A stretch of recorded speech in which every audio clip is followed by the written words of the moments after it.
মিতার বয়স তখন মাত্র ১৬। শহরের নামকরা গার্লস স্কুলে পড়ত সে। ওর জীবন ছিল ছিমছাম, বই আর স্বপ্ন দিয়ে মোড়া। কিন্তু সেই ছিমছাম জীবনে ঝড় তুলল ওর সবচেয়ে কাছের বন্ধু অঞ্জলি। এখানে কি হবে মিতা? জীবনটা তো একটা অ্যাডভেঞ্চার। ওই দেখো, আকাশ ডাকছে, অঞ্জলি প্রায়ই বলতো। অঞ্জলির কথায় ছিল এক অদ্ভুত আকর্ষণ, যা মিতাকে টেনে নিয়ে যেত এক অনিশ্চিত জগতে। সেই আকর্ষণের কেন্দ্রে ছিল সৌরভ, অঞ্জলির দাদার বন্ধু। কিছুটা বেপরোয়া, কিন্তু মিতার চোখে ছিল যেন এক মুক্তিদাতা। এক শীতের রাতে মিতা তার বাবা মায়ের কড়া শাসন আর নিয়মের বেড়াজাল ছেড়ে সৌরভের হাত ধরে বেরিয়ে এলো। অঞ্জলি সাহস জুগিয়েছিল, যা মিতা, জীবন নিজের মতো করে বাঁচতে হয়। বাড়ি থেকে দূরে এক নতুন শহরে তাদের জীবন শুরু হলো। প্রথম দিকে সবটা ছিল স্বপ্নের মতো, স্বাধীনতা, বাঁধনহীনতা, যেন এক নতুন জগৎ।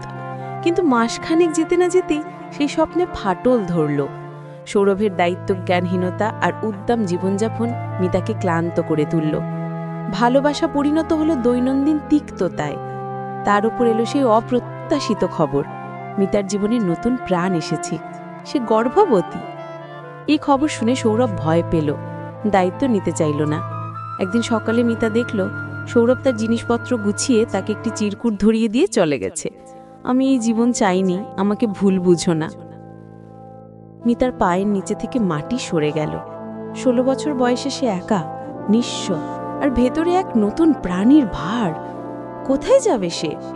অঞ্জলি ফোন ধরল না। পরিচিত পৃথিবীর সব দরজা তার কাছে বন্ধ হয়ে গেল। দীর্ঘ ৩ মাস পর শীত শেষে যখন বসন্তের প্রথম পাতা গজাচ্ছে, মিতা তার পুরনো বাড়ির দরজায় এসে দাঁড়ালো। হাতে ছোট একটি ব্যাগ, পেটে স্পষ্ট হয়ে ওঠা জীবনের ভার। সারা শরীরে তার ক্লান্তি, আর চোখে গভীর শূন্যতা। দরজা খুললেন মিতার মা।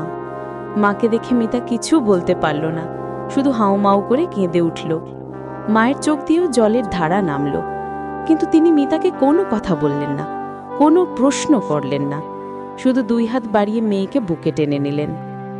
মায়ের উষ্ণ স্পর্শে মিতা বুঝল সে ভুল করেছিল, অনেক বড় ভুল। কিন্তু পৃথিবী তাকে ত্যাগ করলেও এই আশ্রয় তাকে ত্যাগ করেনি।